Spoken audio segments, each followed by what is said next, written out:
Hi friends, welcome to ஷைகனிஷ் media. நான் first டைமாக வந்து ஓடிஜியில் கேக் வந்து வீட் கேக் வந்து ரெடி பண்ணிடுறேன். இது வந்து 40 மினிட்ஸ் ஆச்சுது. 150 டிகிரி வச்சு 40 மினிட்ஸ் வச்சு குக் பண்ணி எடுத்திருக்கேன். கத்தியில் ஒட்டவே இல்லை. அந்தளவு கேக்கை வந்து நல்லா ஆற வச்சுட்டு இன்னொரு பிளேட்டுக்கு நம்ம சேஞ்ச் பண்ணி எடுத்துக்கலாம்.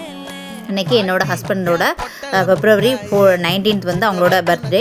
அதனால் 4:30 4:15க்குலாம் அவங்க 45 அந்த மாதிரி அவங்க வருவாங்க. அதுக்குள்ளே கேக் ரெடி பண்ணிடலான்னு படப்படன்னு கேக் ரெடி பண்ணி இந்த ஜாம் வச்சு அந்த ஹார்ட் அந்த மோல்டு இருந்தில் குக்கீஸ் கட்டர் வச்சு ஹார்ட் ஷேப் கொடுத்துட்டேன். ஹாப்பி பர்த்டேன்னு அந்த ஜாம் 2 ரூபா ஜாம் பாக்கெட் வாங்கி அதை வச்சு எழுதிட்டேன். எப்படி இருக்குன்னு பாருங்கள். ஃபஸ்ட் டைம் இவ்வளோ நாளும் நான் வந்து குக்கரில் தான் கேக் செய்வேன். ஃபஸ்ட் டைமாக ஓடிஜியில் கேக் செய்யும்போது பயந்துட்டே பண்ணினேன். ஆனால் பர்ஃபெக்டாக சூப்பராக வந்துருச்சு.